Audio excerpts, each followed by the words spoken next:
Hello everyone, this is I-24 News, and first our headline on Middle East Now. 12 kids were killed when a Hezbollah rocket hit the Druze village of Majdal Shams.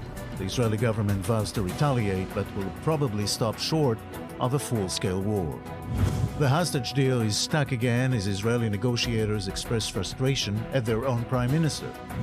And Iran's supreme leader formally approved Masoud Pezeshkian as the president ahead of his officially swearing in on Tuesday.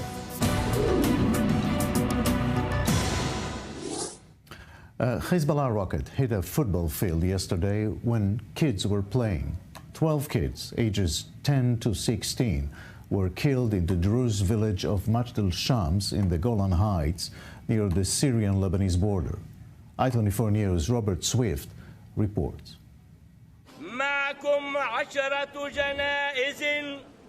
Funerals took place for some of the 12 children killed Saturday evening in the northern Golan Heights town of Majdal Shams.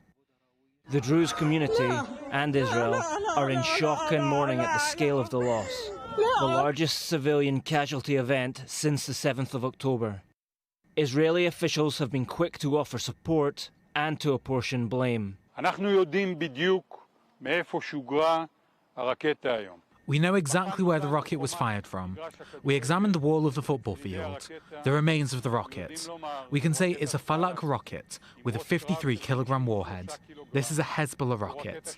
And whoever fires such a rocket at a built-up area wants to kill civilians, wants to kill children. Hezbollah denies responsibility for the strike, but it took place during a rocket barrage targeting IDF positions in the area. The projectile impacted on a soccer field where the children were playing after only a few seconds warning from a rocket siren. Such is the level of anger in Majdal Shams that government ministers were not welcome in the town. Many are calling for revenge, with some believing that the killings may be the spark that tips 9 months of skirmishes into all-out war. Israel conducted airstrikes in Lebanon overnight and has vowed a wider response. Hezbollah will not be cleansed of this incident, despite its ridiculous denials. Hezbollah fired the shot, it bears the cost, and it will pay a heavy price. But not all are calling for more bloodshed. We are not more precious than children killed elsewhere in the country, or than the innocent killed in southern Lebanon or in Gaza. We need to strive now to sign a deal and stop this damned war. We want to live. We don't want to die. I-24 News' Zach Anders is reporting live now from Majdal Shams on this very tragic, difficult day. Zach, to you. It is tragic, and it's very difficult to describe the scene when we have been here for a few hours now and meeting some of the people that were here last night about the same time as the chaotic scene was.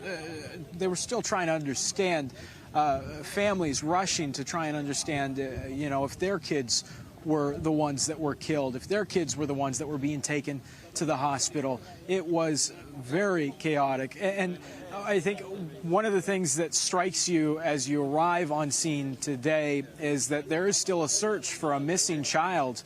There is a believed additional victim that they have not been able to identify the remains if that child was killed in this strike. They just don't know.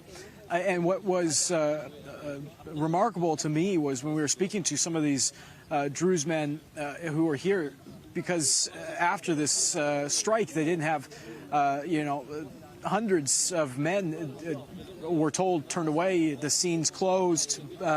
So what they did is they started going out into the city, out into the hills, looking, just trying to hold out some hope that they maybe could find this young child. Again, just a really painful scene here tonight. Yeah, and Zach, along the frustration and sorrow, there's also rage among the people there. That's palpable, too. And this rage being channeled towards a military response, trying to hit Hezbollah back where it hurts, and hope that this does not escalate, that this conflict does not turn into all-out war beyond these cross-border fires that we've seen. But again, I should point out that this continues. Hezbollah has claimed responsibility for 2 additional attacks today, so this continues to at its same pace as it was before. Zach Anders, live at Majdal Shams. Thank you very much for this report. Here in the studio, I'm joined by Ambassador Michael Harari, former Israeli ambassador to Cyprus, among others. Thank you for coming. Israel will retaliate, no doubt about this. We've been seeing this going back and forth for like almost 10 months now. But there are hints that Israel would not want to open a full-blown, large-scale war here. I agree. I think this is, indeed a horrible tragedy, what happened here, with the killing of the 12 kids, of course. I think Israel's reaction is imminent. This is quite clear. But it has not changed, basically, the interests of both sides. Neither Hezbollah nor Israel wants to go for much wider escalation. So I suppose that we should expect an Israeli reaction which will be harsh, but in a way that it will enable Hezbollah to claim that this is not a reason for further escalation. I suppose as well, to be honest, let's say we should acknowledge that this kind of incident, we knew that it will happen sooner or later, unfortunately, this kind of miscalculation. So now the main question is how do you handle it? How do you deal with it in a way that does not go out of control? Yeah, well, this is the kind of thing that experts were warning about when you have this back and forth shooting at each other with no strategy or a plan. Something like that might happen, and here we are. Yes, we are. That's right. Yes. This is why I think it is extremely important, let's say, to look at it from a strategic point of view. What does Israel want to achieve vis-à-vis Lebanon? The focus is very much, of course, the war in Gaza. Nasrallah said few times, of course, very clearly that once there is ceasefire in the south, they will stop firing. And I think the rationale here is that if it is possible to achieve ceasefire, it will be possible, let's say, to advance some of the political elements that the US envoy was conducting in Beirut. So from this point of view, Israel should decide or should focus what its aim or how much it is possible to achieve part of its aims via diplomacy.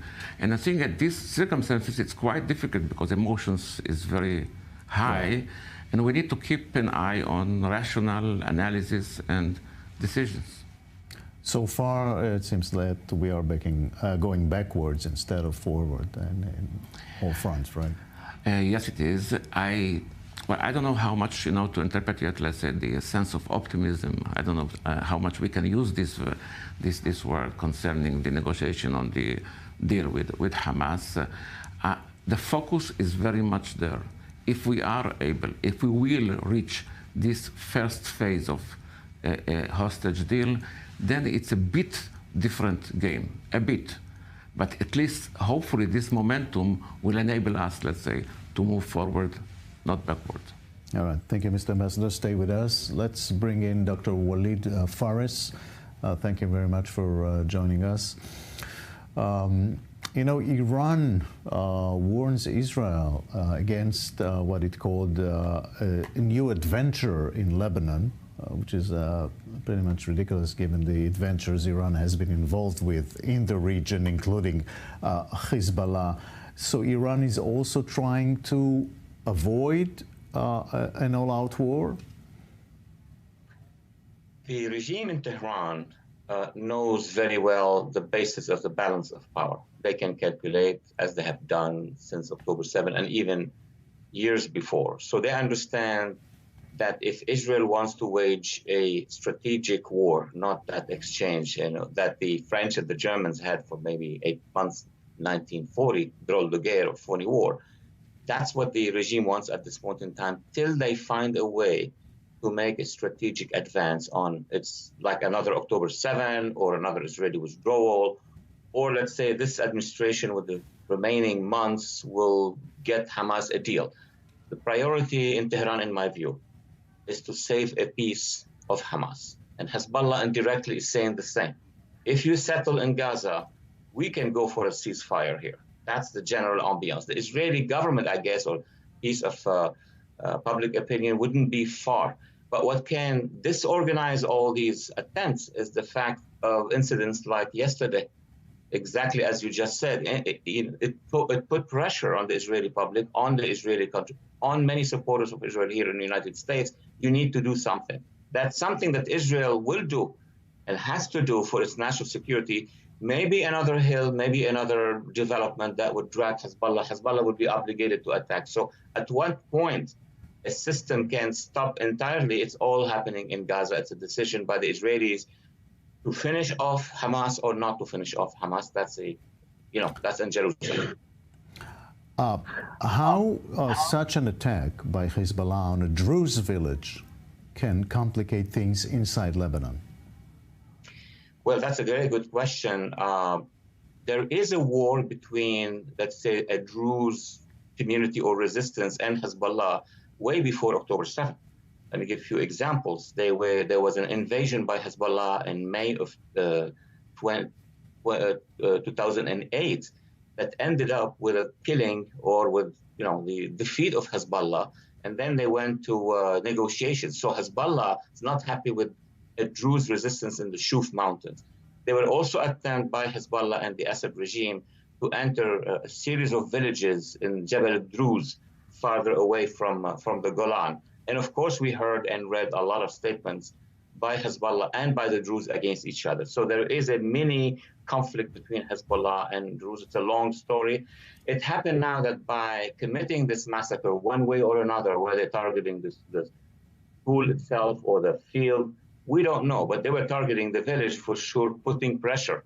That is a story that needs to have some attention. Hezbollah is also trying to use their missiles to intimidate these minorities in Israel. I mean, there are calls by many pro-Hezbollah politicians, specifically to the Druze in Israel, not to serve in the army, not to help.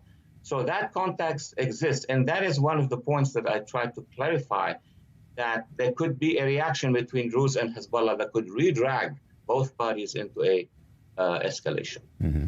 What about the Lebanese government and Lebanese army and other parts of Lebanon who were so far put aside of this conflict, but there are growing voices in Israel saying they should pay a price?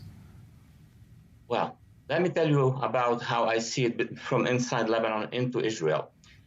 The Lebanese army is under the command of this government, which is under the influence, I would even say, the command of Hezbollah and the regime in Iran. That is clear. There is no Lebanese government independent from what Hezbollah wants. That's number one. Hezbollah told the government, you don't involve yourselves because that will break the shell that protects Hezbollah. Hezbollah needs the Lebanese government, but they tell them, don't bring in the army, don't bring in, just be humanitarian and defend us internationally. But what the Israeli public, the American public may be not sure about, not informed about, is that there is a real opposition against Hezbollah in 70% of Lebanon. I mean, if you count most of the Christians, most of the Sunnis, and most of the Druze in this case, maybe a few Shia, there has been over the past decade, since 2008, a series of incidents in villages and everywhere. So it could explode.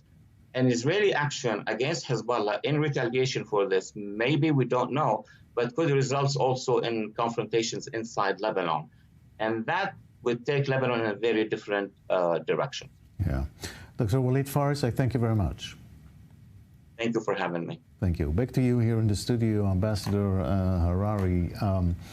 The fact that Hezbollah said that if the Gaza conflict is resolved, they're ready to go back to a ceasefire doesn't mean that Israel, and especially the thousands and tens of thousands of residents of the northern part of Israel, are ready to go back just like that, having seen what's going on. Absolutely. This is why the situation is so complicated, of course, yes. But Since the war in Gaza is not only a war between Israel and the Palestinians, actually it's a war between Israel and Hamas, not all Palestinians, let's say, and since this war is wider than this, I mean, it includes several fronts, so once we are able to achieve a pause in Gaza, we will be able to achieve this in other fronts. It should be good enough in order to start a process where I think that someone said here in Israel that once IDF will be heavy present in the border with Lebanon, plus this pause in violence, then maybe, of course, some Israelis will be convinced to go back home. All right. As was implicated here, the Druze story in the Middle East is fascinating. Majdal Shams is a former Syrian Druze village. Now they demand an Israeli retaliation in Lebanon. That highlights the unique situation of the Druze minority that is spread over 3 countries which are fighting each other. I-24 News' Sarah Martinez has more. The Druze are an insular Arabic-speaking ethno-religious minority of about 1 million people. Originating in Egypt in the 11th century, the unique religious sect is an offshoot of Islam, which permits no converts and no intermarriage. The Druze faith is an Abrahamic religion influenced by the Quran and Christianity and even Judaism, but also Greek philosophy and Eastern mysticism. Its main tenets assert the unity of God, reincarnation, and the eternity of the soul. Like a number of other ethnic groups in the Middle East, such as the Kurds, the Druze are spread across the region, residing primarily in Syria, Lebanon, Israel, and Jordan. The minority group is largely known to have strong national pride to the land they live on. Today, roughly 150,000 Druze live in Israel, residing mainly in the northern regions of the Galilee and the Carmel. Most are fiercely loyal to the State of Israel. In fact, Druze men over 18 have been conscripted to the IDF since 1957 and often rise to positions of high rank, while many build careers in the police and security forces. For more than 4 decades, the Israeli military has a primarily Druze infantry unit called the Cherev, or Sword Battalion. This is in contrast with Israeli Arabs, who are exempt from military service. The bond between Jewish and Druze fighters serving in the IDF is commonly referred to as a covenant of blood. That deep connection further cemented since the October 7th massacre, with Druze soldiers sacrificing themselves to fight alongside their Jewish comrades in arms against a common terror enemy. But not all Druze have the same relationship with Israel. Around 20,000 of them reside in the Golan Heights, territory Israel seized from Syria nearly 60 years ago in the 1967 war. Many of the older generation of Druze there still identify as Syrian and have rejected offers of Israeli citizenship, although they are still able to work and study in Israel but are not allowed to vote. But that attitude is changing, with more and more young Druze choosing to become Israeli citizens and even serve in the IDF. The relationship isn't perfect, of course. Some within the community feel they've been neglected, not receiving the same government resources and support as other minorities during wartime. And it's not the first time. In 2018, the Israeli government passed the nation-state law emphasizing Israel's Jewish character, angering the country's Druze community, who argue that it excluded recognition and contributions of minority groups.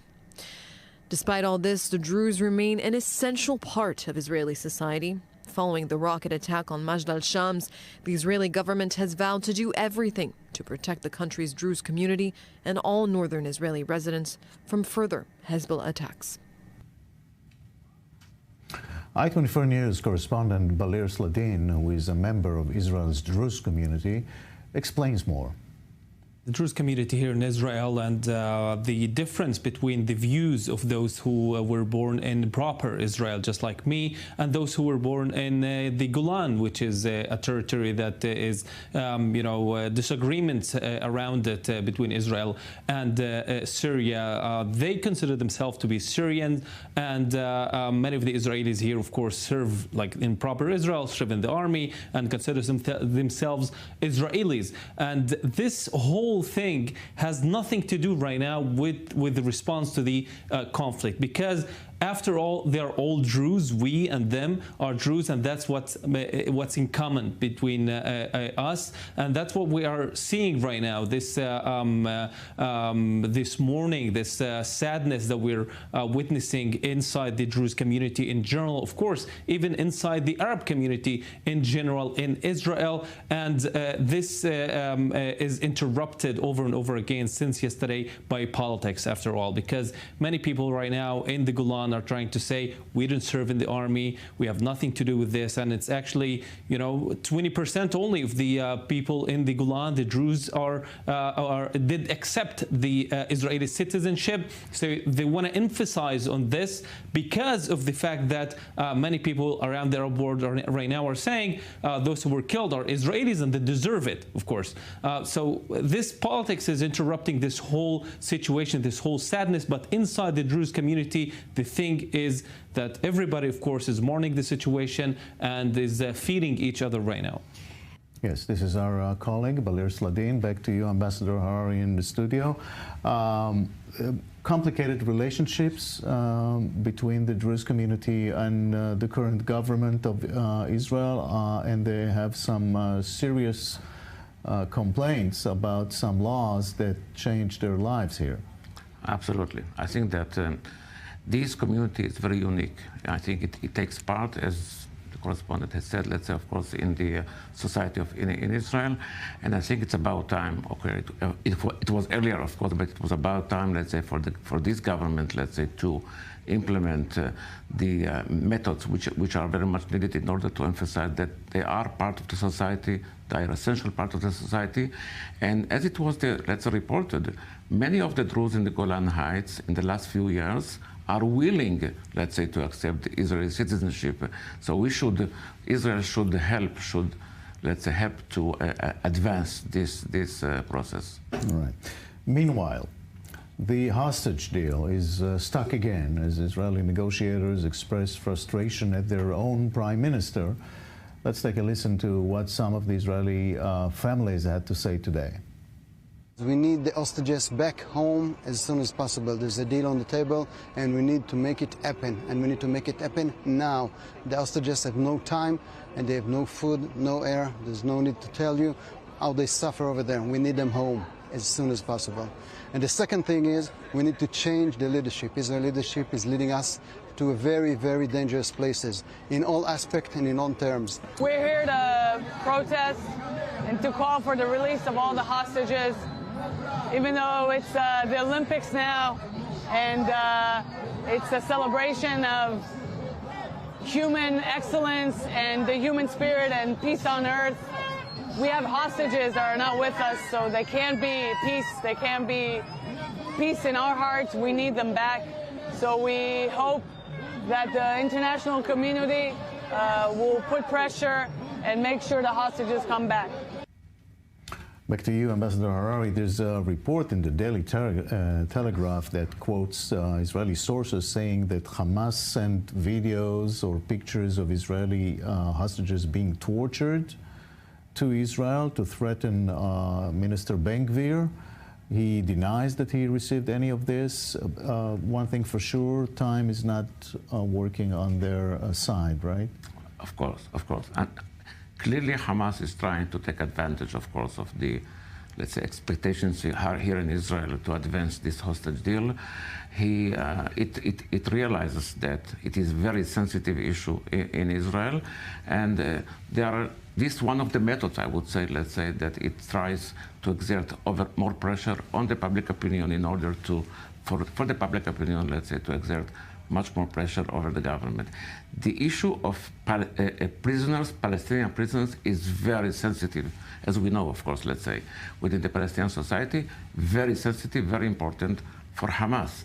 This is why I think that, without knowing too many details about the ongoing negotiations, that it is possible right now for Israel to achieve some kind of compromises concerning, for example, Philadelphia, in return to advancing the hostage deal. Yeah, well, so far the head of the Mossad came back from Rome, no major progress reported.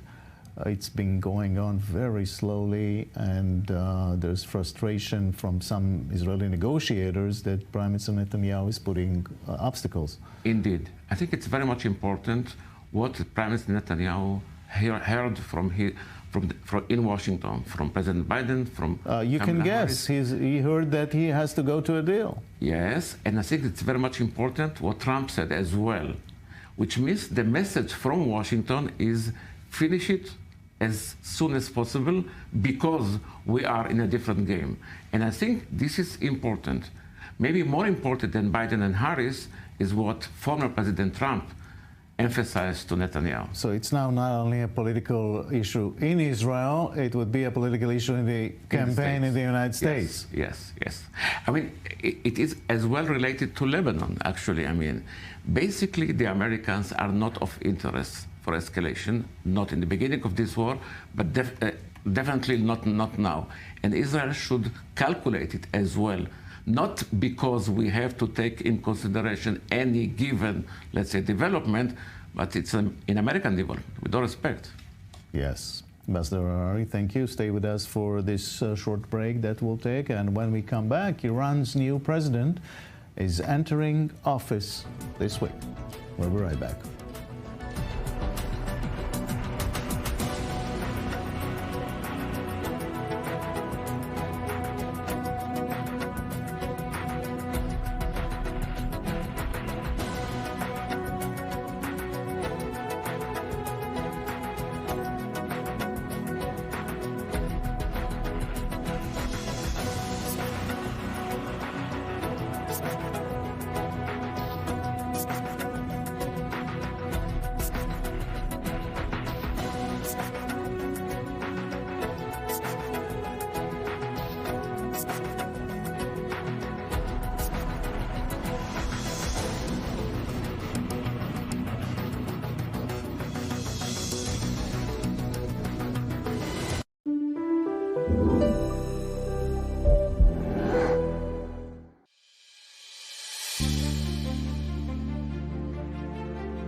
This broadcast is brought to you by Israel Bonds, the most direct and impactful way to support Israel. Invest now at israelbonds.com.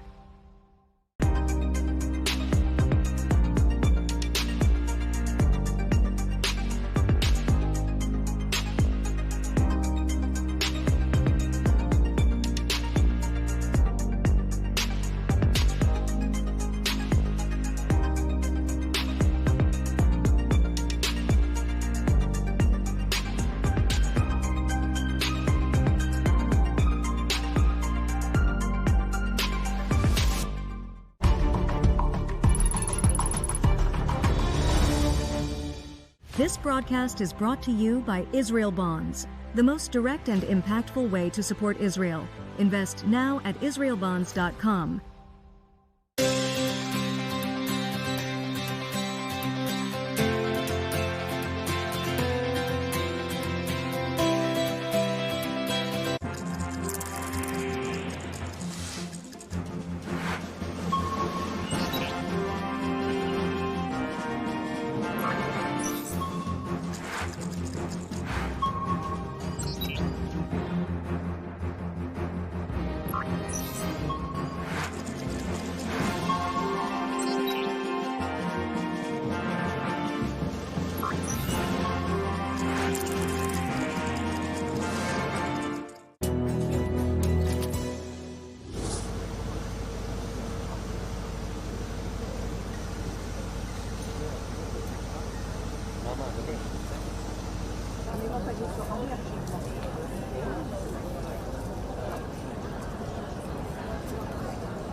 Welcome back to Middle East Now.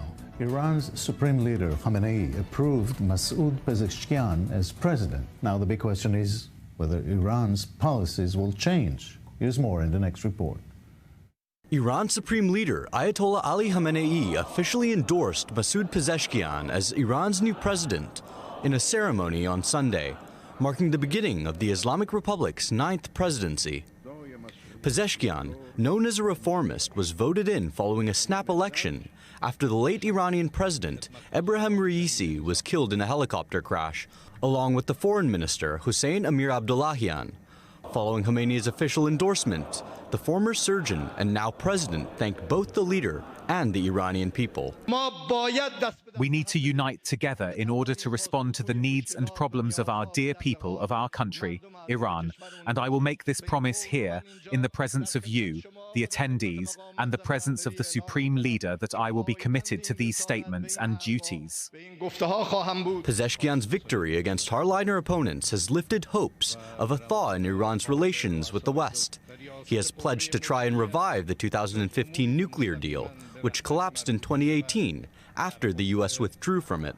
But while relations with some countries may strengthen with the new president-elect, Tehran's stance on Israel remains unchanged, as Khamenei reiterated during the induction ceremony. The Zionist regime is manifesting the ugliest face of a gang of criminals. They are not a government. They are a gang of criminals, murderers, and terrorists. The power of the resistance is becoming more evident every day. The Zionist enemy, with all the help from America and some treacherous governments, has failed to immobilize or overcome the resistance forces.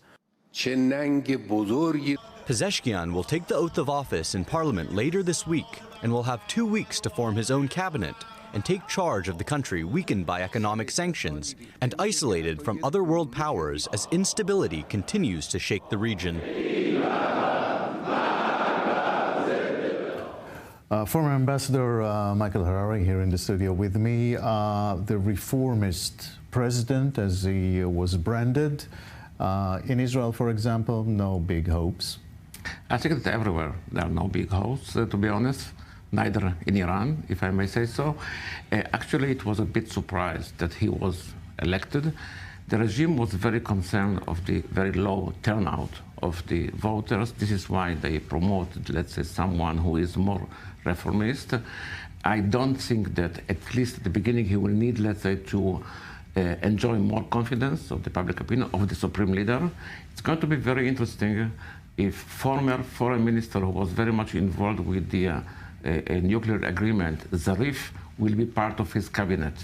This may send some kind of signal about any pragmatic possibilities. We'll wait and see.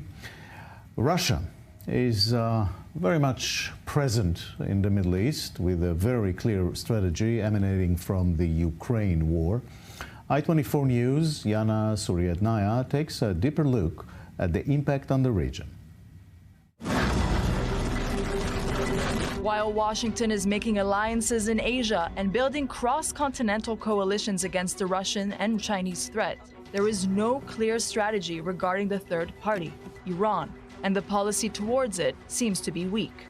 The West lacks diplomatic experience and certainly malicious cunning and shrewdness when it comes to Iran. It's like adults versus kids. They will spin them with deceit, and any agreement that's made with them is destined to be violated. I don't know if I can currently demand this of Israel, who doesn't know what will happen next and what exactly it's doing. I hope there is still a beginning, or at least a dash of understanding that the game has changed drastically. Countries that will not understand the change that we just discussed will be left behind and will pay a heavy price. In Israel, on the other hand, the Iranian threat is a top priority.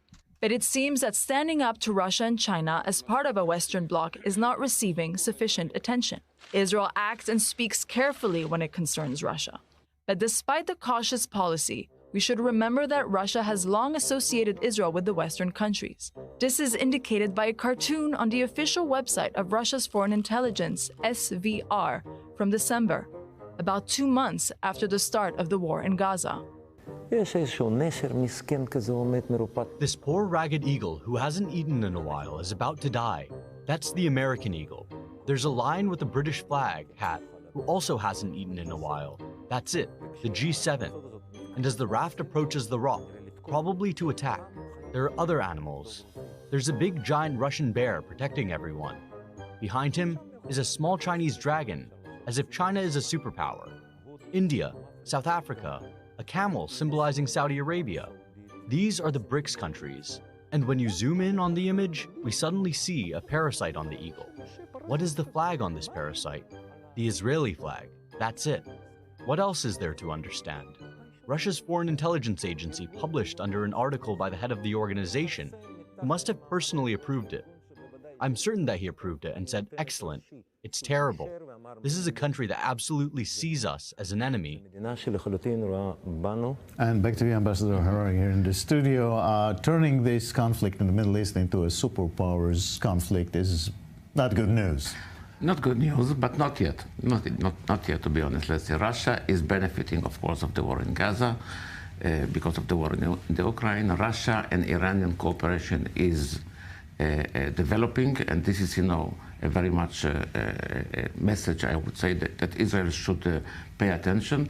But still, the only actor which can make a difference in the region is the Americans. Russia is very much important in the Syrian crisis, but Syria, for the time being, is not able, let's say, to overcome. So I would say that, yes, we should keep an open eye on this cooperation, but at the end of the day, the actor which can make a difference this way or another is Washington. And I'm reminding you and our viewers that the Israeli government at the time, also Prime Minister Netanyahu at the time, tried to maintain good relations with Russia, actually let the Russians get into Syria quietly. Yes. And then later, Israeli government was very cautious not to support Ukraine that much. I think that this is why we should follow very carefully the cooperation of Russia and Iran. And it's about time, let's say, that Israel will adopt much more clear, I would say, policy towards West vis-a-vis Russia. It doesn't mean, let's say, to dismantle the relations between Israel and Russia, but at least to adopt much more clear position. In a way, Russia would not be very much surprised out of it. We've just heard how the friendship between the United States and Israel is so great. So, yeah. Ambassador Michael Harari, I thank you very much. Thank you. Let's move to Turkey. Turkish President Erdogan attacked Palestinian Authority President Mahmoud Abbas, demanding an apology for his refusal to accept an invitation to speak before the Turkish parliament in Ankara. We have journalist Ayla Yaklay with us. Good evening, good to see you again. What's going on, Ayla? It's an interesting rebuke from Erdogan. Made it yesterday. He was criticizing Turkish political parties who have called on him to invite Mahmoud Abbas to speak before Parliament. And he said, well, we have, he has been invited and we haven't heard back from him and he should apologize. And it seems as though Abbas did get the message because we had a report today from the Wafa news agency saying that Abbas is planning on coming to Turkey and is working on his schedule. So this perceived snub by Abbas couldn't be too long in the making. I mean, he was here and he met with Erdogan as recently as March. But it seems that might be kind of a rare opportunity, a rare glimpse into some of the more difficult parts of Turkey's relationship with the Palestinians. We know very well Erdogan's robust support for Hamas, right. But it's more complicated than that.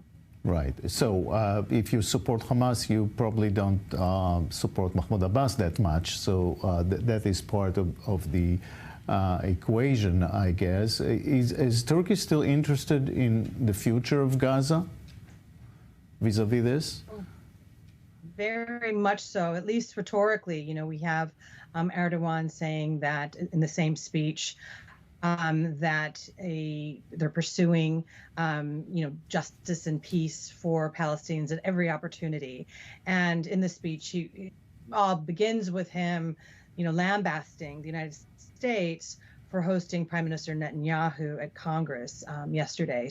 So he is still very much a vocal supporter of the Palestinian cause, as he puts it, but also, Hamas in all of this. So, yes, those tensions between Hamas and Fatah are probably a big part of this. Some of the other analysis that I've read today has been about how Abbas has pursued friendlier relations with some of Turkey's foes, including Greece and Cyprus. So those could be factors as well.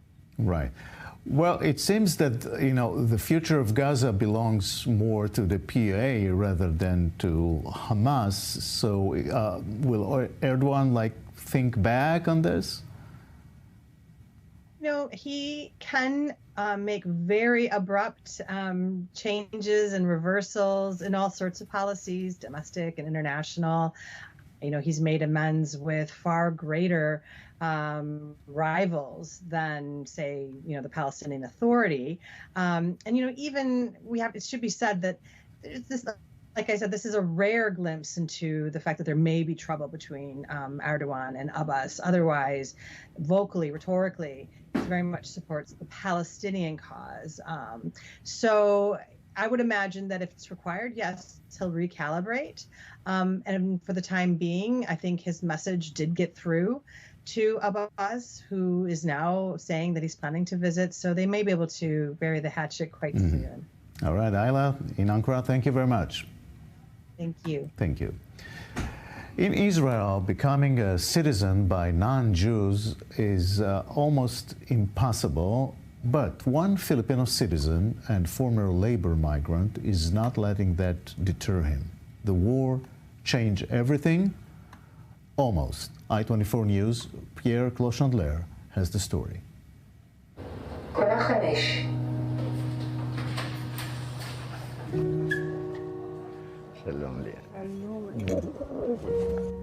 This is the last time that he greeted me, this one that he sent me before he died. Hello, Papa. Happy New Year. I love you. Cedric Garin was born in the 22 November 2000 and died in the 22 January 24. He is our biological son. Okay. Cedric was born from a relationship that we had without marriage.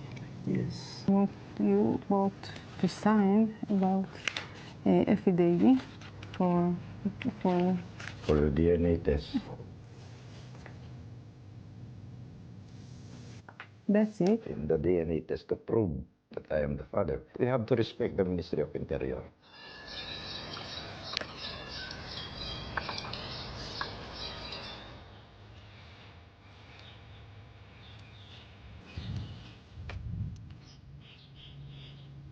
I want to be with him all the time, but it's the plan of God. I cannot do anything. They know him as a hero in this country.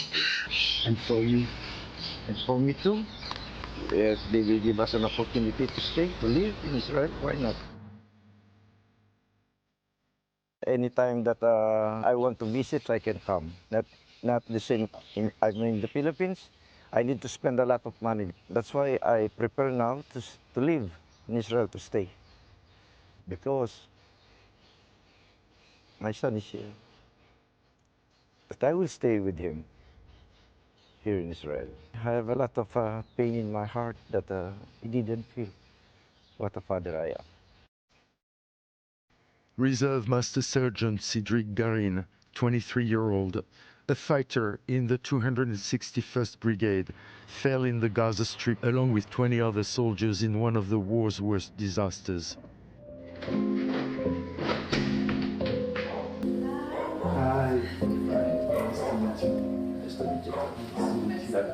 Cedric was born in Israel out of wedlock to Imelda Garin and Enrico Basilio, two Filipino citizens who migrated to Israel in the 1990s as laborers. That's where Enrico, who was already married in the Philippines and had founded a family, met Imelda. The story of the family is so complicated, but I fixed it already between her, between my wife, between our children, my children, and Cedric.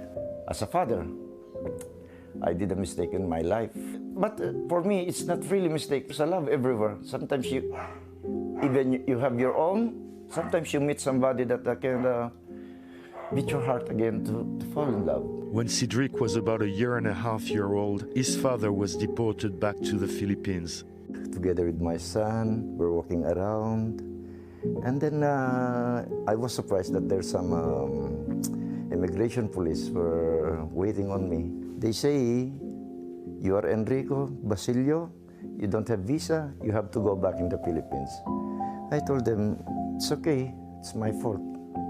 But I beg you, I have my son, he needs me. So please don't take me back in the Philippines. My son, he grow up not by me.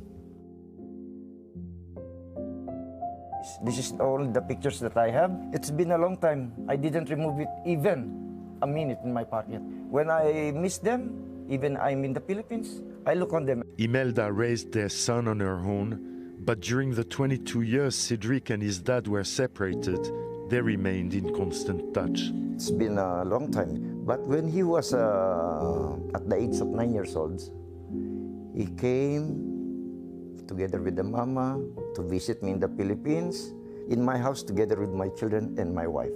At the second time that they came to visit me as 2015, when he was 14 years old. The last time you saw your son was in 2015? Yeah. And after that, all the time, just we talk only in the phone.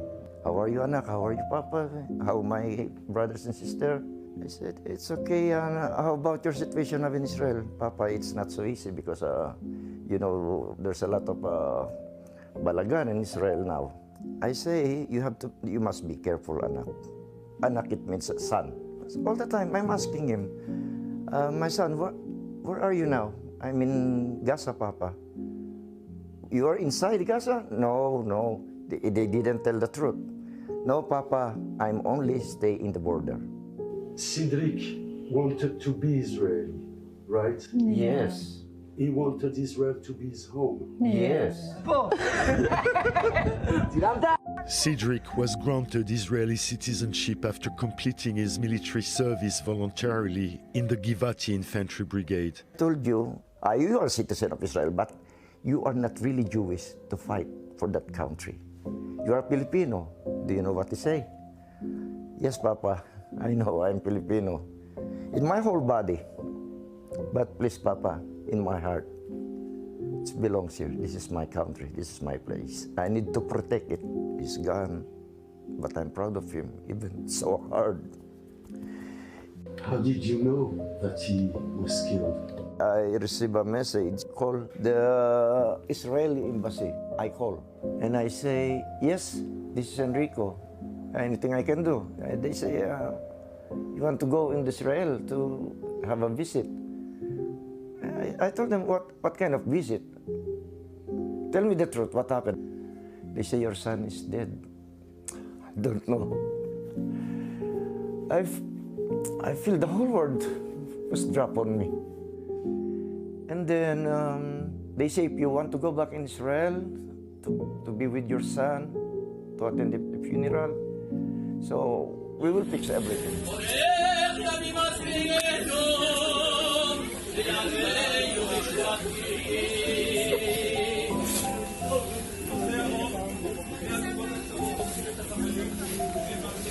Israel paid for your ticket? Yes. You have a family in Philippines? Yes. You have a family here? Yeah. That's why I'm asking for my citizenship, if they can give it to me. I talked already to my real family, and they let me to be with her because of the situation. I cannot leave her. And then, if I want to come to visit in the Philippines, it's easy for me. I work, and then maybe once in a year, I fly to visit my family. But I'll try to do the best things for my two families.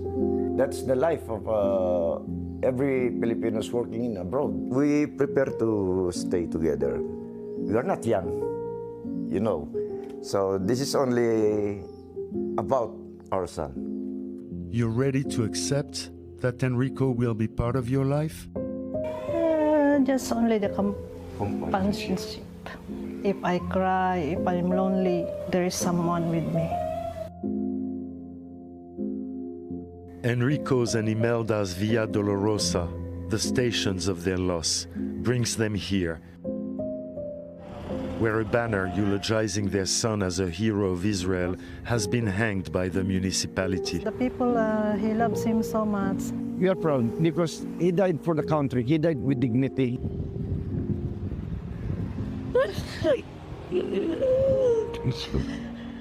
We held the Shiba here inside.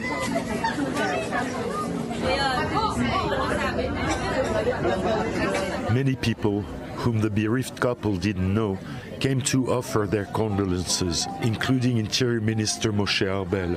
He promised to grant citizenship to both parents. By virtue of being a permanent resident, Imelda received her citizenship in February.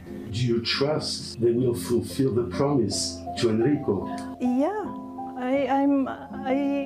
I believe and I trust him. My son is Cedric Garin, and I am Basilio. The big mistake that I didn't write my name as a father on some place of the documents. But when we baptized Cedric in the Catholic Church, I have my name there as a father.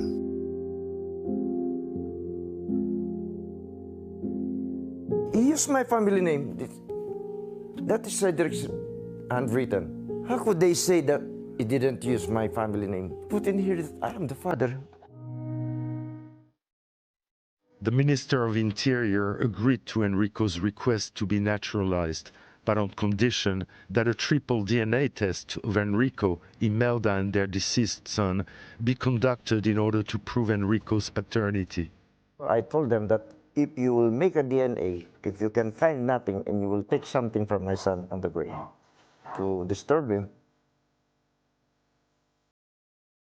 I don't need the citizenship. You have to respect my son. I love my son. I don't need it. I can live in the Philippines.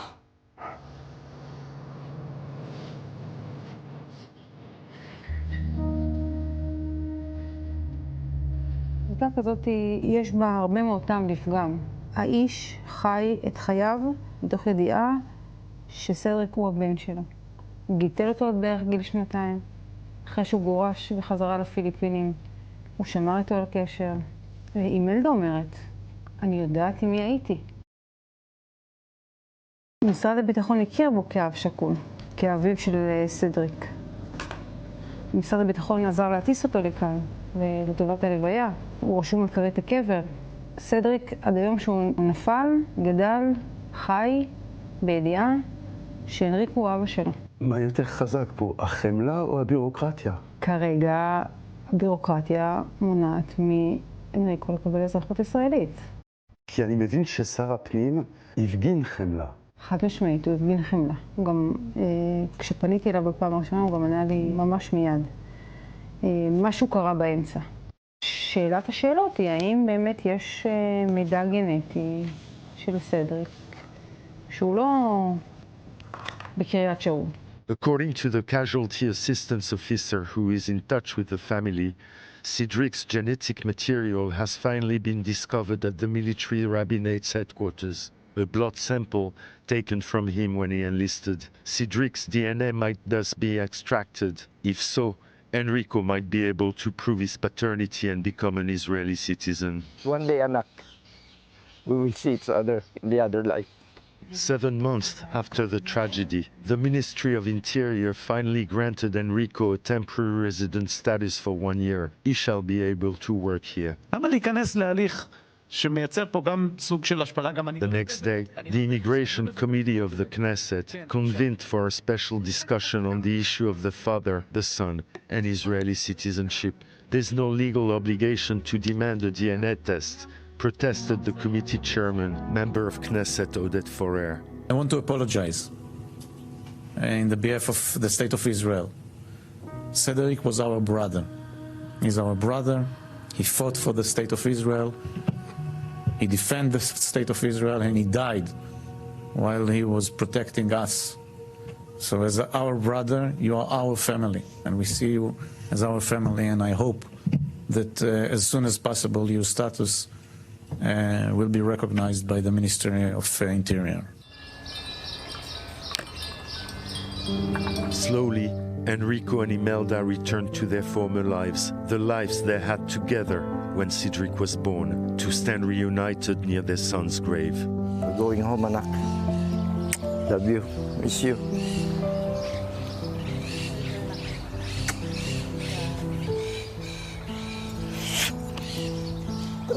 Pierre Clochendler, I-24 News, Tel Aviv.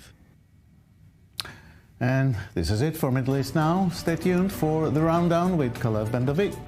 Have a good night from Tel Aviv.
A new voice is about to be heard. אתם צופים בערוץ החדשות I-24 News. I-24 News launches its fourth channel in Hebrew, broadcasting 24 hours a day, 7 days a week.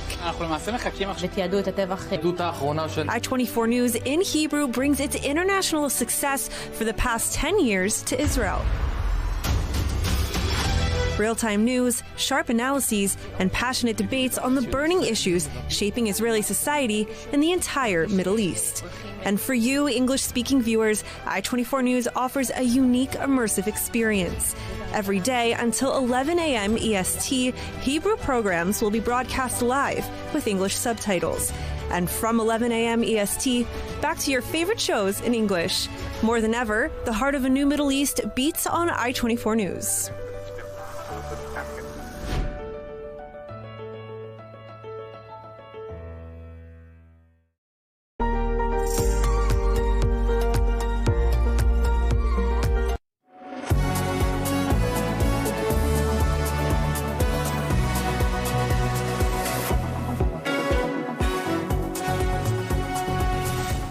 As the Druze town of Majdal al-Shams on the Golan Heights mourns the death of a dozen children killed by a Hezbollah rocket, Israel vows a harsh response. We'll have the latest. Israeli officials resumed talks in Rome to reach a hostage deal as protesters accuse Prime Minister Netanyahu of delaying an agreement. We'll take a closer look. And we'll take an in-depth look at how Russia's war with Ukraine is leading it to a global campaign of destabilization, including here in the Middle East.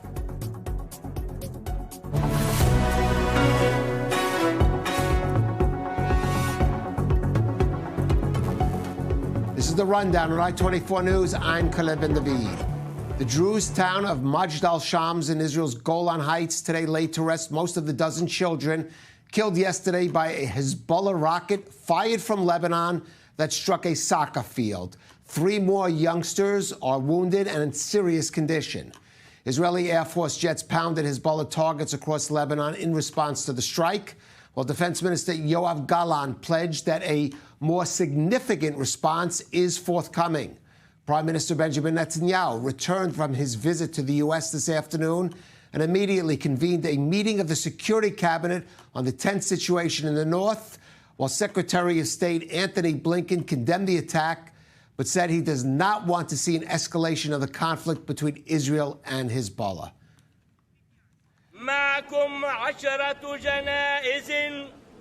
Funerals took place for some of the 12 children killed Saturday evening in the northern Golan Heights town of Majdal Shams. The Druze community and Israel are in shock and mourning at the scale of the loss, the largest civilian casualty event since the 7th of October. Israeli officials have been quick to offer support and to apportion blame. We know exactly where the rocket was fired from. We examined the wall of the football field, the remains of the rocket. We can say it's a Falak rocket with a 53-kilogram warhead. This is a Hezbollah rocket. And whoever fires such a rocket at a built-up area wants to kill civilians, wants to kill children.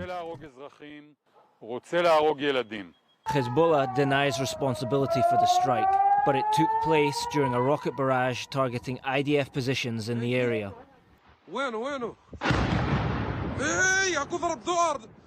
The projectile impacted on a soccer field where the children were playing after only a few seconds warning from a rocket siren. Such is the level of anger in Majdal Shams that government ministers were not welcome in the town. Many are calling for revenge, with some believing that the killings may be the spark that tips 9 months of skirmishes into all-out war. Israel conducted airstrikes in Lebanon overnight and has vowed a wider response. Hezbollah will not be cleansed of this incident, despite its ridiculous denials. Hezbollah fired the shot, it bears the cost, and it will pay a heavy price. But not all are calling for more bloodshed. We are not more precious than children killed elsewhere in the country, or than the innocent killed in southern Lebanon or in Gaza. We need to strive now to sign a deal and stop this damned war. We want to live. We don't want to die. And joining us in studio for more, we have our correspondent Robert Swift and Reserves IDF Major General Eitan Dangot, the former military secretary to 3 defense ministers and former coordinator of government activities in the Palestinian territories. Eitan, Prime Minister Netanyahu meeting with the Security Cabinet, Israel promising a wider response than what we've seen now. What kind of response? And maybe even more important, when will we see these responses? Yes, first allowed me to send my participation of the condolences to the families of the children and the community of Majdal Shams and the Druze community in Israel. Right. Secondly, I would like to share with you, in my opinion, it's the most problematic decision that the Prime Minister has to take after the first week of this war, and I will tell you why. He's coming from the United States, after discussing there with Biden and Harris about situation in the South and also the efforts for releasing of 115 hostages that are kept by Hamas. If he's going directly to such scenario of reacting with, let's say, making it in a very deep military way. It's in Lebanon. In Lebanon, it can close these opportunities. I see. And in my opinion, the connection between South and the North, even what happened, the tragedy in Majdal Shams, is still, we have to give it opportunities for chance to make such kind of release of these hostages. Secondly, the situation in Lebanon, we have to react. We have to react very in a high way of making it in a large geographical area, in a high value of intelligence targets. We have to find where are storages. We have to find also people that are commanding, like we did in the last 4 or 5 months during this kind of combat with Hezbollah. But we have to make it in a way under 3 conditions. First, it will pay lesson to them, to Hezbollah. Secondly, it will not cross a circle that will not have opportunity of giving time maybe to stop a very strong escalation immediately to a war. It can happen a war in each case that I describe, but you have to give opportunities to the United States and also against Iran to regional war. So if you ask me, in the coming, this is my estimation, 36, 40 hours, you will see reaction which will combine what I just gave you as a titles, but it will take few days, even a week between Israel and Hezbollah under these circumstances. Not sure that will be a sufficient response from the people of Majdal Shams, but let's go up there now. And our correspondent, Zach Anders. And what is the, Zach, the mood there in Majdal Shams just the day that so many families there had to bury their children? It's a very heavy scene here, Kalev. I'll step out so that, once again, you can see what we're seeing. This is really difficult to look at, knowing how many children's bodies were littered across this field as a result of this Hezbollah strike by an Iranian missile. Now, we have been throughout the afternoon talking with people here, discussing where they feel this needs to go next. And we spoke to 2 of the Druze men who live here. They had some really insightful, heartfelt things to say as a result. We have neighbors, Nimrud, Erum, like Jewish people, but you can go ask them that we are the peace. Like we are the people seeking peace. Everyone like who works for Hezbollah, maybe he has his reasons, but whatever happened, there's no reason for war. There's no reason for hate. We should love each other. I see that all of them are terrorists, terrorist organization. They are just want to kill. They don't want peace. If in here, in Syria, in Jordan, in any place, they just want to fight to kill people that the innocent people, that the people that just want to live. They want to kill them because they want to show the world that we are strong. But they are doing wrong things to other people. They are attacking the innocents, like here in the village, children. And Kalev, one of the really difficult things about being on scene here right now is knowing that there is still one child missing that has not been identified, that was here. The family and the officials do know that that boy was here at the time. And so what's happened as a result, and the community here has been looking all day, trying to find this one missing child. And behind this camera here, there's a crowd of probably about 30 people who thought that they had potentially, based on a picture, identified what could be a body on the roof of the building behind us. And so there was a rapid response. A bunch of these young men started climbing, scaling up the side of the building, getting to the roof. They did not find him. Again, the count stands at 12 children dead between the ages of 10 to 20 and multiple others injured. We know that at least 3 are still in critical condition at Ziv Medical Center here in the north. Right, and Zach, speaking to Eitan Dangot, our expert commentator in the studio, saying that Israel, it's likely to have a bigger response in the near future, but it's still going to be within certain parameters so as not to create a big escalation. All out war with Hezbollah at this very sensitive time, when, for example, we're talking about a hostage deal. Is that something that's not likely to leave, judging by what we just heard from those young men, not likely to satisfy the residents of Majdal Shams, want to see much more out of the army? Yeah, they certainly do. And as we saw officials arrive here today, they were accosted, yelled at. Finance Minister Smotrich was essentially shouted out of this area. There's no word if the Prime Minister is planning or has any plans to come up here as of now. You know, as we speak to the people here about what they think a response is, they feel like they are right there on the front lines, especially for these Druze villages that are right here on the border on the Golan. They would like to see Hezbollah pushed back, a strong response against Hezbollah, but also really a concern and a realization that if this does become one miscalculation, one misstep away from escalating into a full-blown conflict with Hezbollah, that they will be right there front and center, absorbing those impacts. One of the Druze men told me, we're made of steel, we can absorb these hits, but there's still a lot of trepidation and a lot of fear tonight. I should also note that as we've been monitoring the border activity, Hezbollah has once again claimed responsibility for additional attacks today. They've continued to fire. The IDF has been striking positions that they say are Hezbollah infrastructure and the point of origin from this launch site that they struck in southern Lebanon today. That has been the case day in, day out for the last 9 months. That's what they've been doing. People here want to see a step more, a retaliation in kind.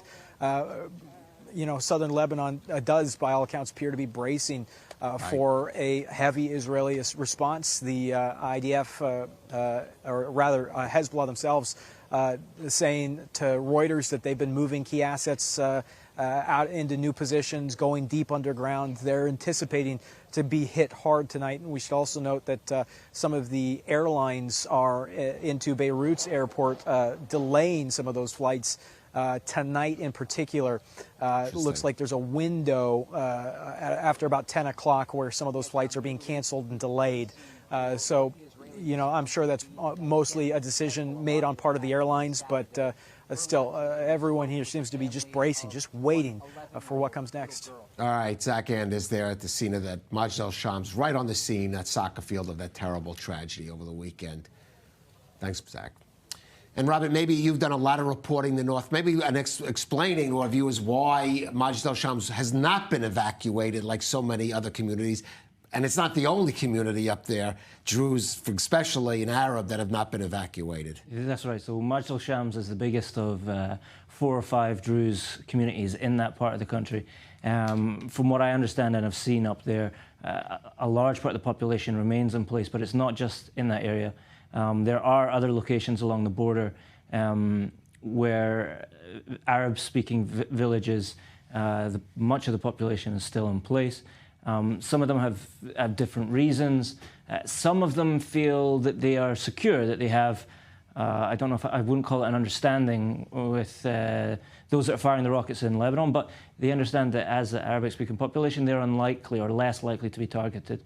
There are other villages which that is not the case whatsoever, and those villages have been attacked on numerous occasions, and yet still in these villages, such as Arab al-Aramshi, the population does seem to be much less evacuated than in many of the surrounding Jewish villages. All right. Well, the tragedy in Majdal Shams has drawn focus on the Druze community in the Golan Heights, which, of course, is part of the larger Druze population in Israel and in several countries across the region, most notably in Lebanon and Syria.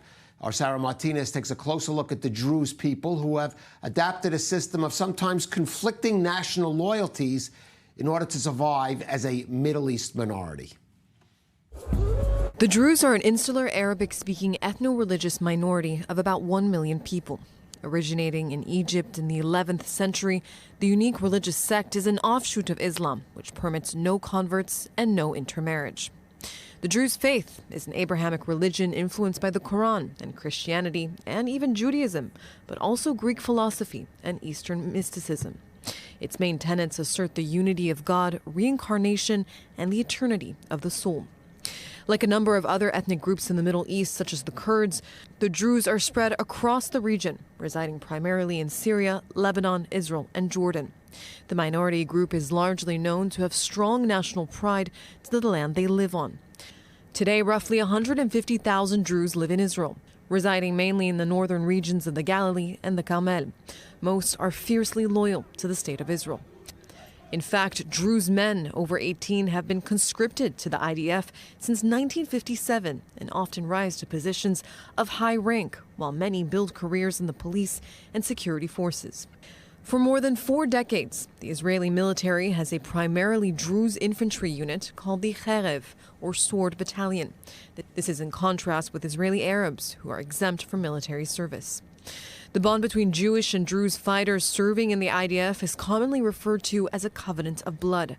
That deep connection further cemented since the October 7th massacre, with Druze soldiers sacrificing themselves to fight alongside their Jewish comrades in arms against a common terror enemy.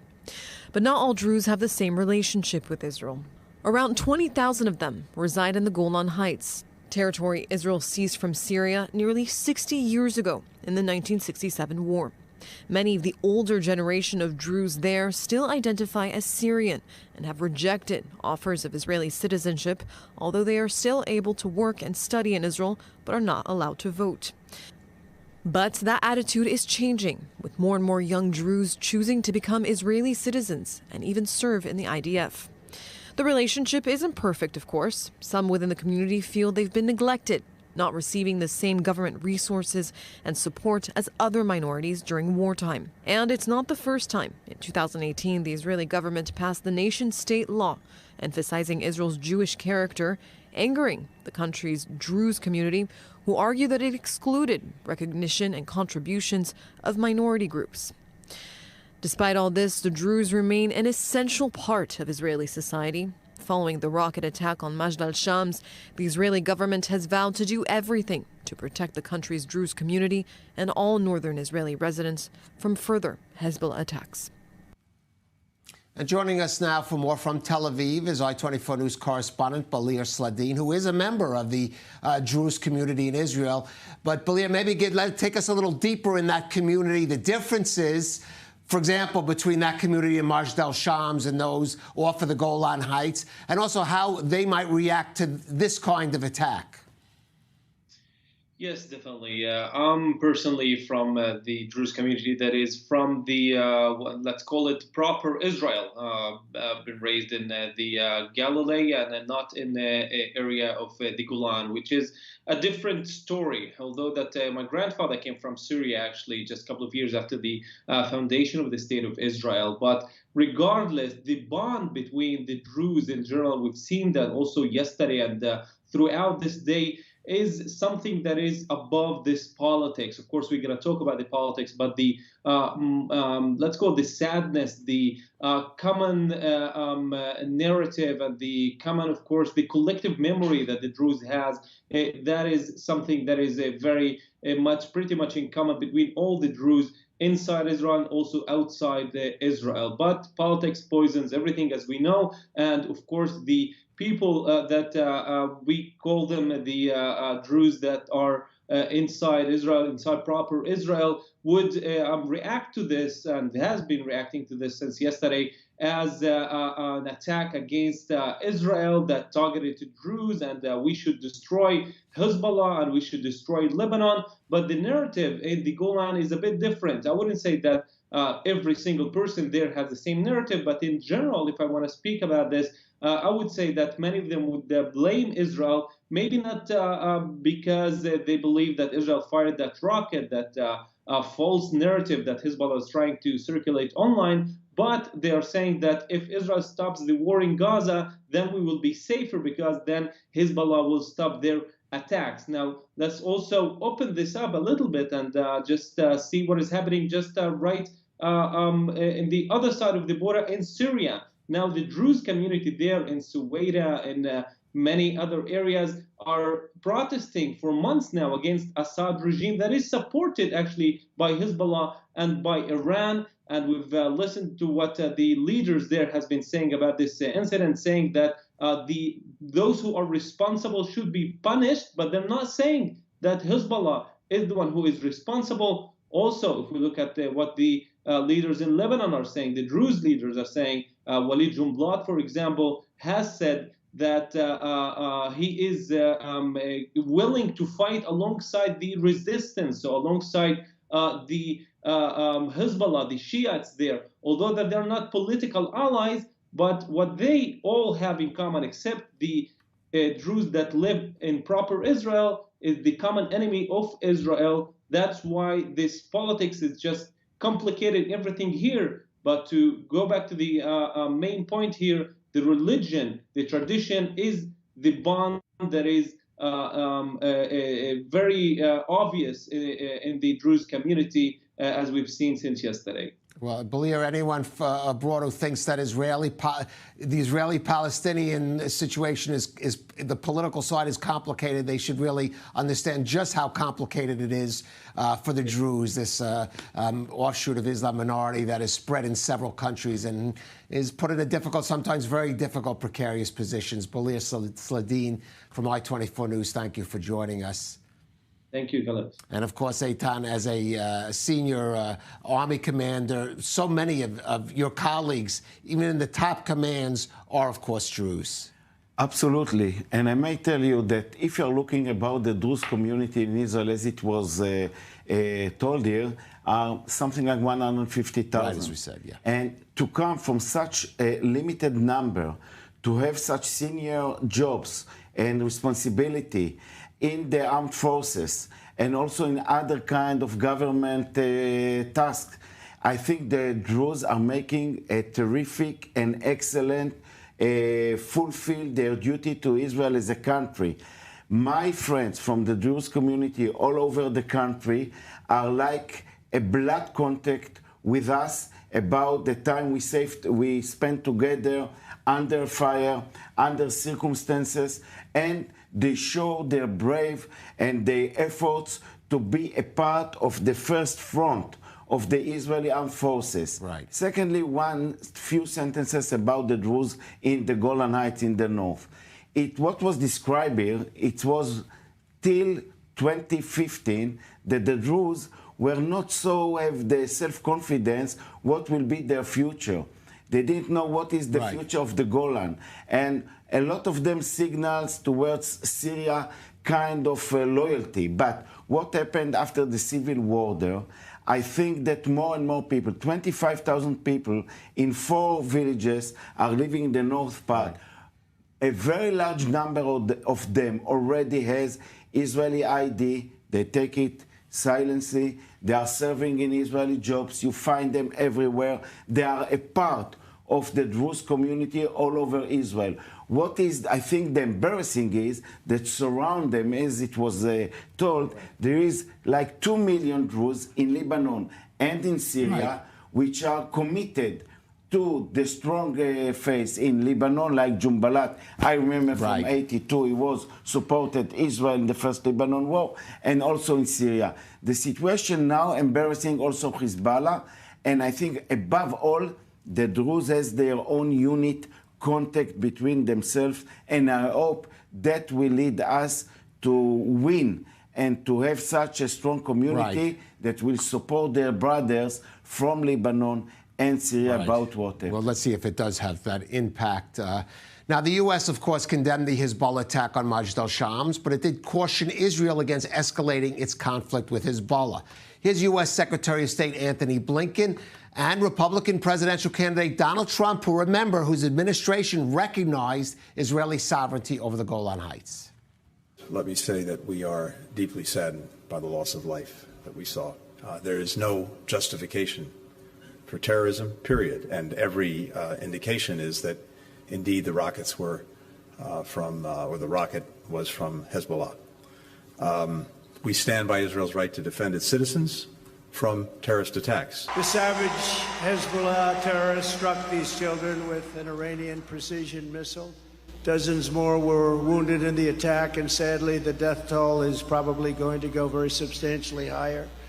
Our hearts go out to the families of these innocent children. No parent should have to suffer the terrible loss of a child at the hands of terrorists or anybody else. Today's attack on Israel cannot be forgotten, and it will go down as another moment in history created by a weak and ineffective United States president and vice president. They wouldn't have done this if I were the president.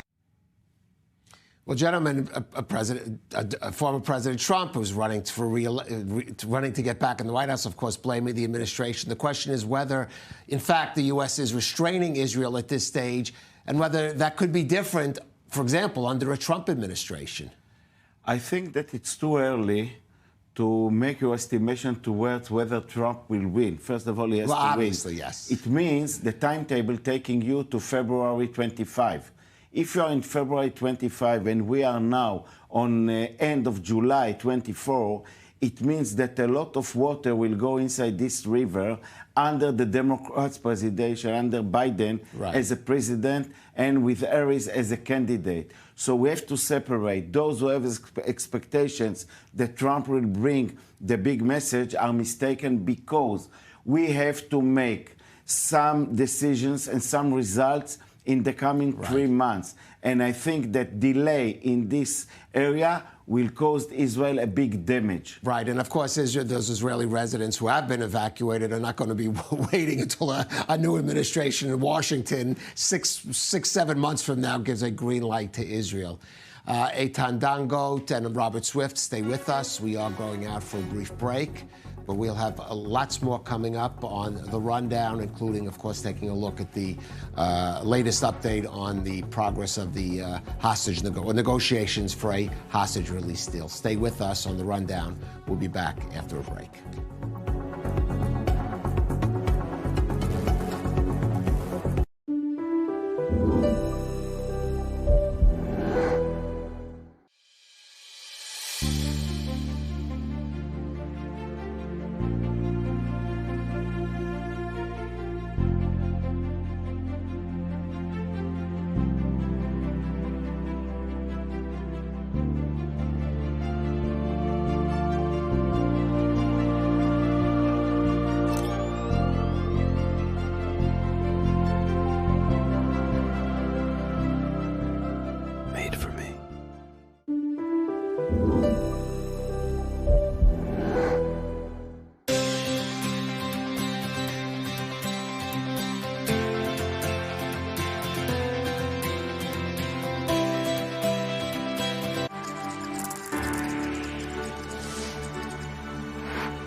Amen.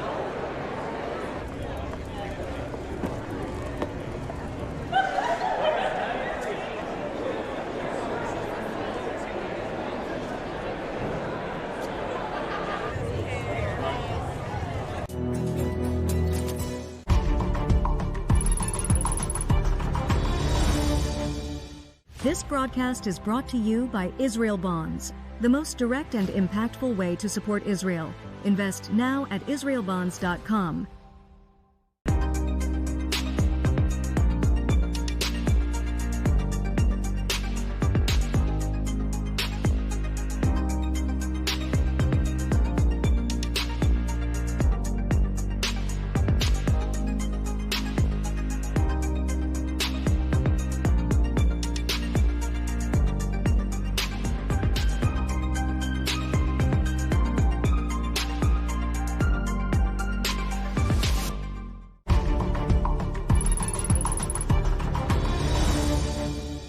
This broadcast is brought to you by Israel Bonds, the most direct and impactful way to support Israel. Invest now at israelbonds.com.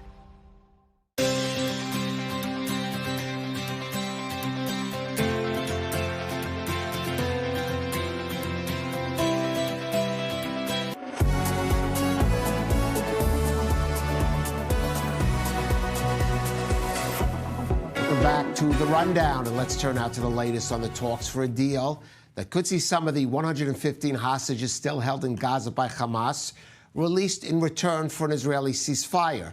Mossad chief David Barnea, who's leading the Israeli negotiation team, met today in Rome with the other key figures of those talks. That's the CIA chief William Burns, the Egyptian intelligence chief Abbas Kamel, and Qatari Prime Minister Mohammed bin Abdulrahman Al Thani. Now, Barnea, who's just landed back in Israel, reportedly conveyed some new conditions laid out by Prime Minister Netanyahu, including security checks on those Palestinians who would return to northern Gaza from the southern part of the Strip during a truce. Israeli protesters again took to the streets of Tel Aviv and other locales last night, some of them accusing Netanyahu of holding up an agreement. We need the hostages back home as soon as possible. There's a deal on the table, and we need to make it happen. And we need to make it happen now. The hostages have no time, and they have no food, no air. There's no need to tell you how they suffer over there. We need them home as soon as possible. And the second thing is we need to change the leadership. Israeli leadership is leading us to a very, very dangerous places in all aspects and in all terms. We're here to protest and to call for the release of all the hostages. Even though it's the Olympics now, and it's a celebration of human excellence and the human spirit and peace on earth, we have hostages that are not with us, so they can't be peace. They can't be peace in our hearts. We need them back. So we hope that the international community will put pressure. And so with us in studio, correspondent Robert Swift and Reserves RDF Major General Eitan Dangot. And Robert, Prime Minister, again, many thought maybe he would announce a hostage deal. Of course, there's two sides to this negotiations, including Hamas, but many thought perhaps there would be an announcement of a hostage deal before the Prime Minister went to Washington. Maybe, well, he was in Washington. Now there's speculation of perhaps after Washington. But again, questions being asked from, rightly or wrongly, from those families, whether Prime Minister Netanyahu is sincerely just trying to get the best deal he can, and that may be so, or creating circumstances which just makes it difficult to reach a final agreement. Yeah, so the Prime Minister has seemed to have hardened his stance slightly. There are certain security arrangements, mostly with regards to the movement of civilians from southern parts of the Gaza Strip to northern parts of the Gaza Strip. He had earlier in the year he had agreed to allow these things to happen, and now he seems to be slightly tightening up on them. Now, how you interpret that very much depends on how you take the Prime Minister. His proponents say that essentially the Prime Minister understands that Hamas are not an actor that can be trusted, and that he is trying to get the best possible deal for Israel. His opponents argue, some of them go as far as saying that he is essentially attempting to push out the negotiations, to continue the status quo, because it's within his interest, they argue. This very much depends on how you take him. With regards to the other factors at play, the events in the north are again playing into this. There was a delegation or a group of wounded and sick children that were due to be transferred from Gaza to the UAE due to events in Majdal Shams. The Prime Minister has ordered that this be halted at least temporarily.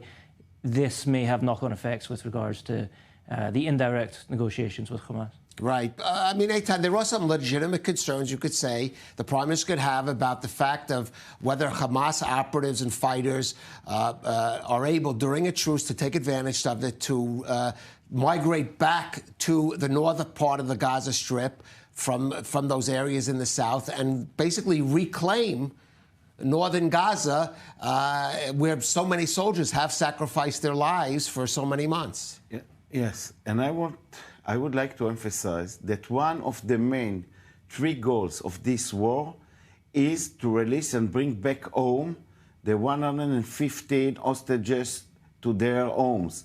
This is a duty of a great failure, on a duty from the security forces, from the government towards the Israeli citizens. And what we are dealing now, till now, I think, under the Prime Minister policy, we achieve a lot of military achievements that came to kind of a top, that what we are dealing now. Philadelphia, as it is published, the smuggling from Gaza to right. the south, or building the forces again of Hamas, armed people that are coming back to the north, and other kind of thing. In my opinion, while the IDF and the Interior Security Service telling we will be able to manage because the war with Hamas as a guerrilla, after we break most of their structure and killed a lot of their people, and really will be taken at least 1 or 2 or 3 years at least. And in such guerrilla, you have to come to a point and say, now I bring back these people, and my security forces will be responsible for decrease any kind of such activities. Do you think now, even there is IDF soldiers in the north part of Gaza, that there are no armed people there? There are many, but their number, what they can do is really under reducing, and now this is the timing. Bring the hostages back and fulfill one of the main important things on the Israeli future as a society, that everyone is aware that he will be brought back in such circumstances. It's much more important than an armed and not armed in Gaza. And the second issue is that this thing brings you to opportunity of reducing or bring a ceasefire to this area, and we will have a time, and it will come, to make our bill, or to take, let's say, with Hezbollah, to bring them to a lesson they should study. Israel cannot live with Hezbollah in the north part. All right. Well, of course, Prime Minister Netanyahu speaking in terms of a total victory over Hamas, absolute victory, something that is hard to achieve in a guerrilla war. And What to do I don't understand what is a total victory is a military, because the time that you came to the last terrorist with a rifle is not exist anymore. Right. Okay. You have to fight them for years. Now look what is going in the West Bank. Yes. Eitan Dangot and Robert Swift, thank you so much for joining us on The Rundown. Now, Iran's reaction to that Hezbollah rocket attack that killed a dozen kids on the Golan Heights was predictable enough, supporting its proxy force in Lebanon and warning the Zionist entity against any, quote, reckless aggression in response.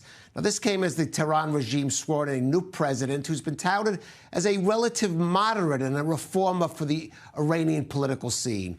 But as Emma Siegel explains, anyone expecting a change in Iran's stance on Israel shouldn't be holding their breath. Iran's supreme leader, Ayatollah Ali Khamenei, officially endorsed Masoud Pezeshkian as Iran's new president in a ceremony on Sunday, marking the beginning of the Islamic Republic's 9th presidency. Pezeshkian, known as a reformist, was voted in following a snap election after the late Iranian president, Ebrahim Raisi, was killed in a helicopter crash, along with the foreign minister, Hossein Amir Abdullahian. Following Khamenei's official endorsement, the former surgeon and now president thanked both the leader and the Iranian people. We need to unite together in order to respond to the needs and problems of our dear people of our country, Iran, and I will make this promise here in the presence of you, the attendees, and the presence of the Supreme Leader that I will be committed to these statements and duties. Pezeshkian's victory against hardliner opponents has lifted hopes of a thaw in Iran's relations with the West. He has pledged to try and revive the 2015 nuclear deal, which collapsed in 2018 after the U.S. withdrew from it. But while relations with some countries may strengthen with the new president-elect, Tehran's stance on Israel remains unchanged, as Khamenei reiterated during the induction ceremony. The Zionist regime is manifesting the ugliest face of a gang of criminals. They are not a government. They are a gang of criminals, murderers, and terrorists. The power of the resistance is becoming more evident every day. The Zionist enemy with all the help from America and some treacherous governments, has failed to immobilize or overcome the resistance forces. Pezeshkian will take the oath of office in parliament later this week and will have 2 weeks to form his own cabinet and take charge of the country weakened by economic sanctions and isolated from other world powers as instability continues to shake the region.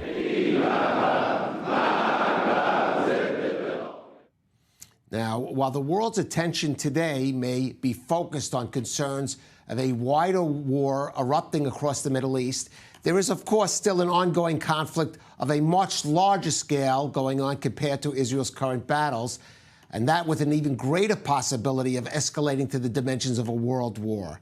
Now, as Russia's battle against Ukraine grinds on, Vladimir Putin's Kremlin is increasingly a global agent of destabilization, aiming to weaken those nations supporting Ukraine and causing general chaos in the hopes this will distract attention from its faltering military campaign.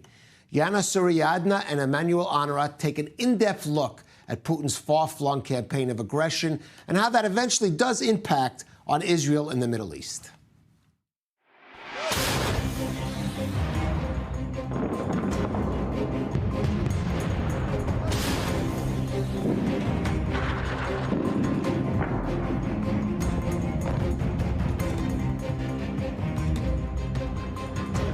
If someone acts and threatens our regime and our territory, we consider it appropriate to use all the means at our disposal. We take this very seriously. And make no mistake, the autocrats of the world are watching closely to see what happens in Ukraine, to see if we let this illegal aggression go unchecked. Is simply unthinkable. Everyone is threatened. Today's Russia has a well-stocked toolbox for destabilization.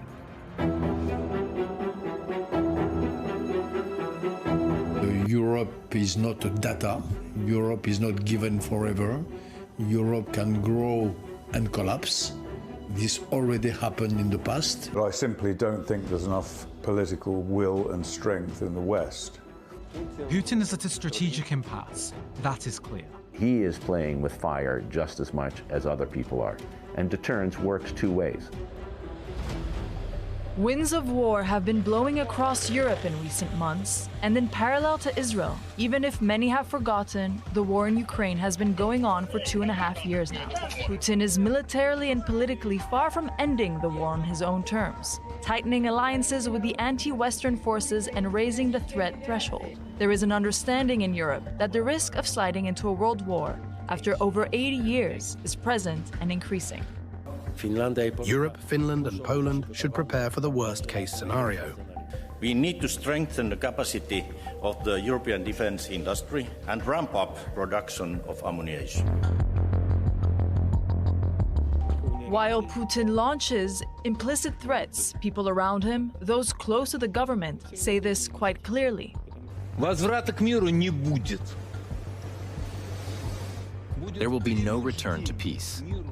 The West will be forced into peace when it will again be scared to the extent that it understands there are no other options.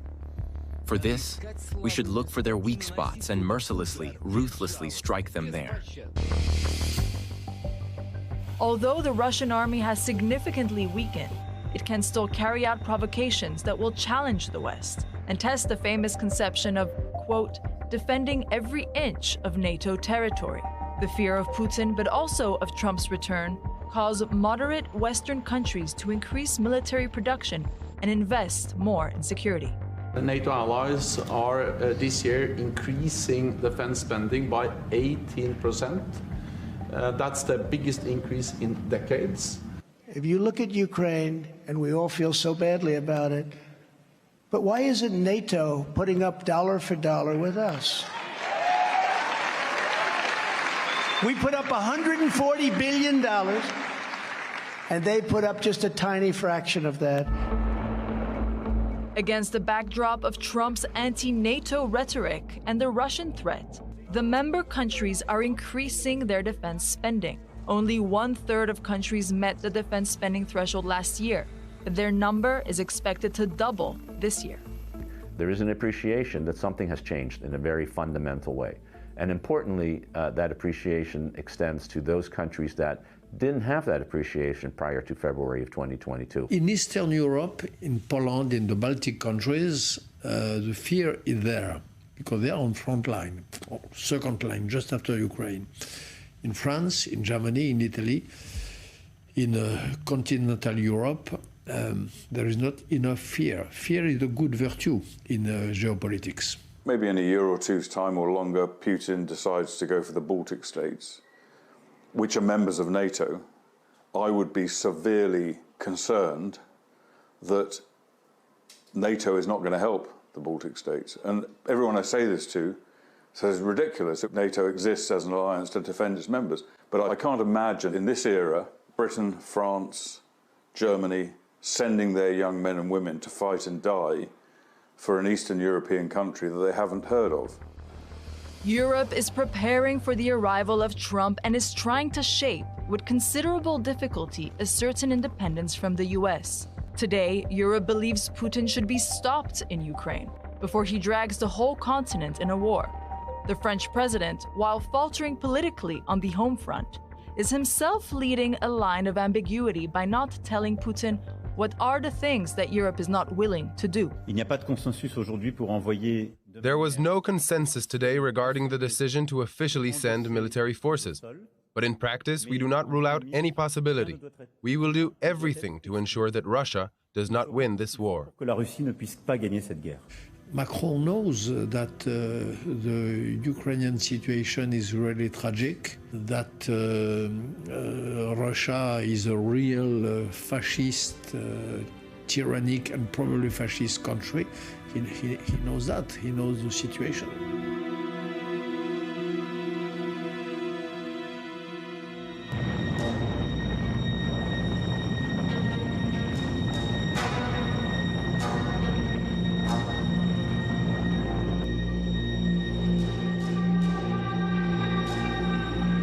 The fear of nuclear weapons is the main reason for the cautionary policy of the West against Moscow, also dubbed controlled escalation.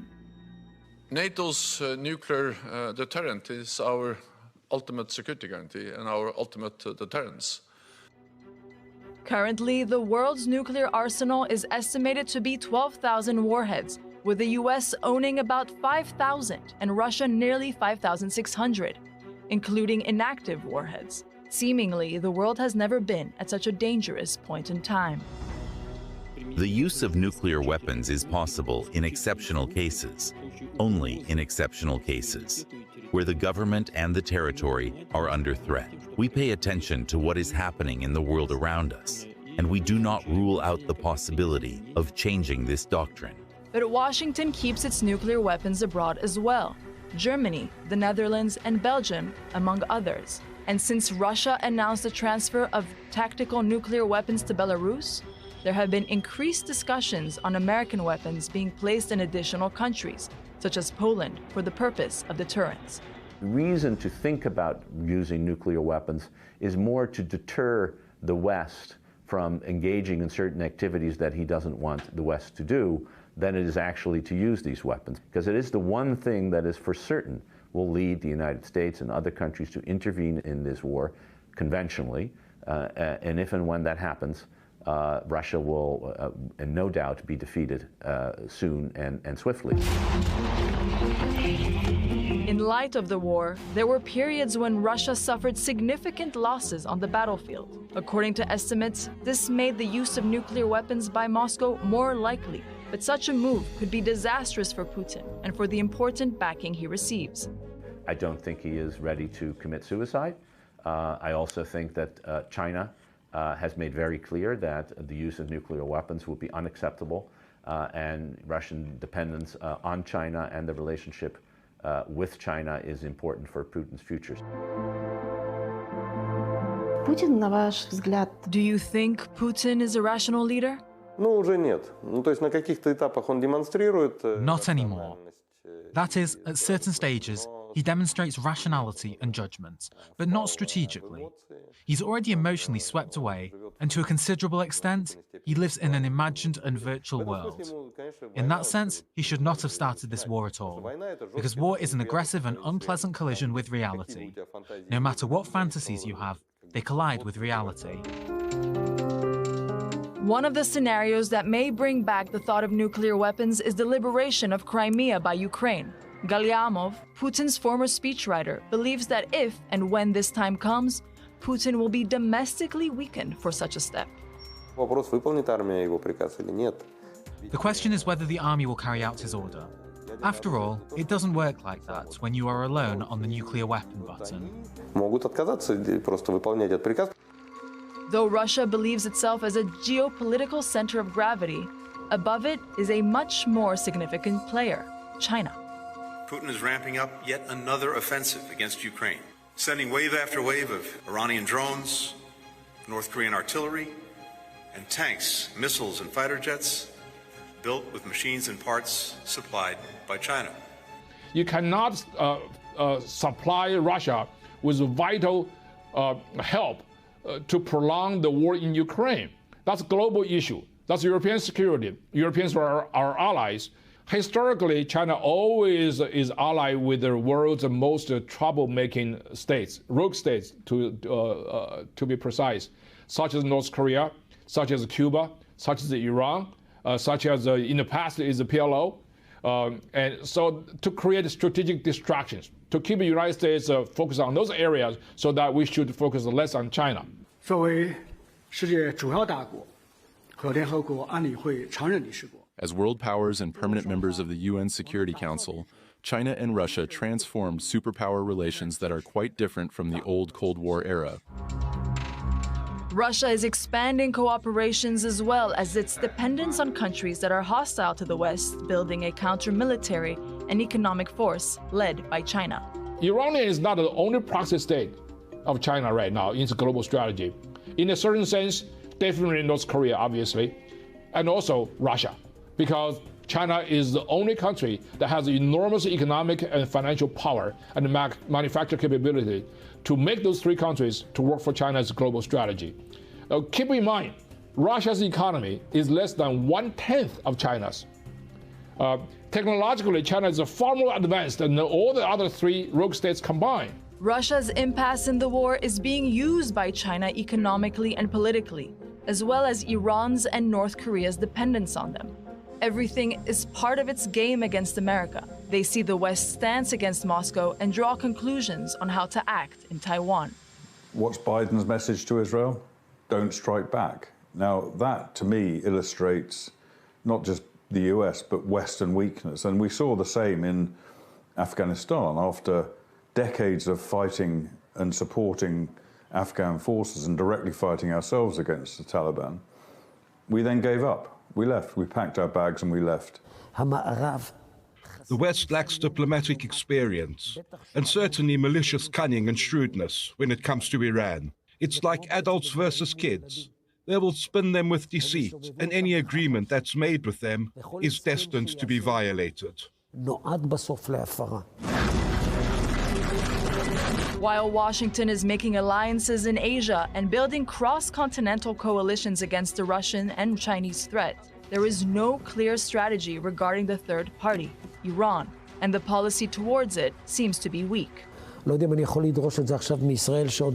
don't know if I can currently demand this of Israel, who doesn't know what will happen next and what exactly it's doing. I hope there is still a beginning, or at least a dash of understanding that the game has changed drastically.